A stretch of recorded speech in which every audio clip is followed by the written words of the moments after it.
existence, humans have realized that nothing or any thinking can make them happy permanently and continuously.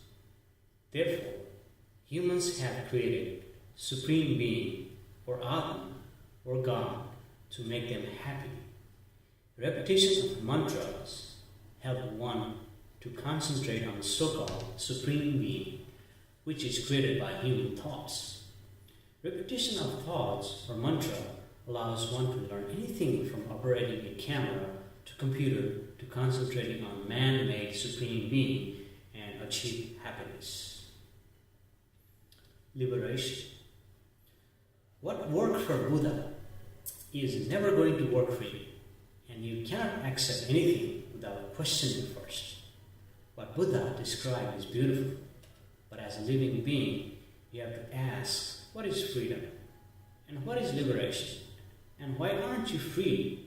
And what is causing you from liberation? I said you are already free, liberated, and wise. Paradox of living. Humans have collected world knowledge over a million years of existence. That is responsible for human civilization and appears very appealing to the sensory perception. However, the true self, where your living organism is operating dynamically, is not interested in any of that, because that self is already perfect, healthy, and happy.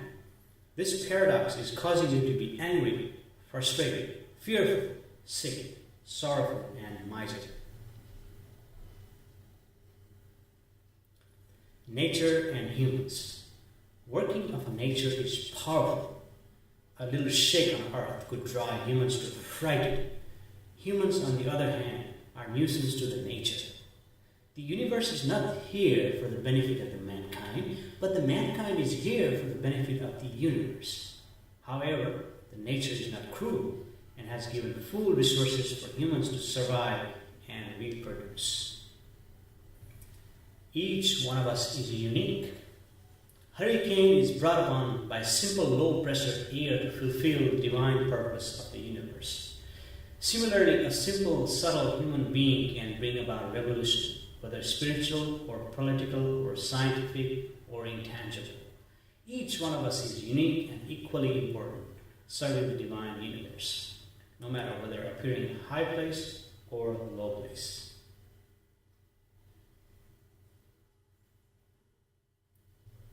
Energy wasted. Tremendous energy is wasted trying to keep the status quo and the value system created by someone. All that energy can be used for something profound that is within you. It takes tremendous amount of energy just to connect to the true self. And when that energy is wasted somewhere, you are lacking that vital source of energy already within you to keep you healthy, happy, and perfect.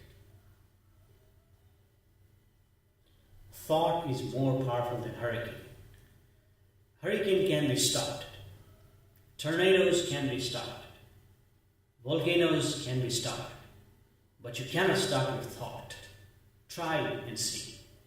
There is a tremendous force that is going on by itself. A homeless person talks his thought out loud.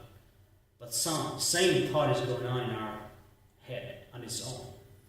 Beyond thought, there is bliss, happiness, vitality, and tremendous energy. Why do you want to solely rely on thought to get what you want? What thought saying is blah, blah, blah. Thought is linear, that is why time created by thought is linear. And so is space.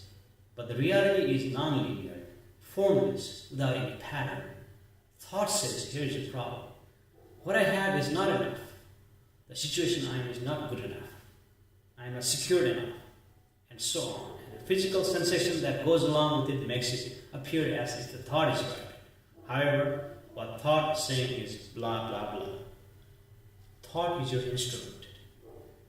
Thought is your instrument just like hands, legs, and other body parts.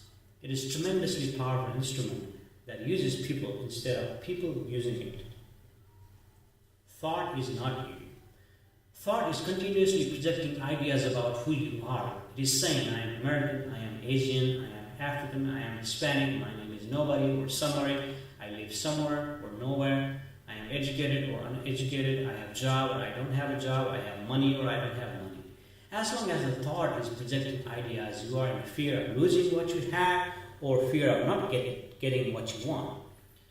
Thought cannot live without this projection that is imposed on us from the childhood, from your parents, relatives, school, teachers, books, magazines, radio, TV, internet, and so on. So, what you believe to be you or identification is imposed on you by someone, and you project that idea as a real you. Ego is the mind. Economy is the projection of human thought. Certain content is created by our thought to maintain the continuity of economy.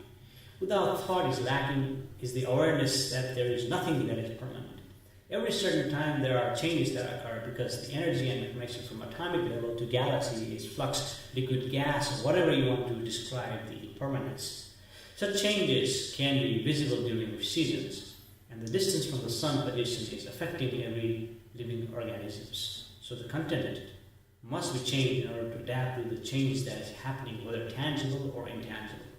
Old content must be recycled to bring about new content, such as Lehman Brothers and other financial institutions collapse to create a new way of doing business. It is not about controlling these natural changes, but adapting to these natural changes and bring about changes to our human thought, content, and putting forth changes in our thought process. So what we say we're making difference is the influence of the nature to make difference according to the intangible forces that are occurring, which is beyond human control. For the mind or the ego, it appears that it is the leader, not the follower. Until humans seize this mechanism of reality, there is a tension, reaction, force, recession, and depression, and so on.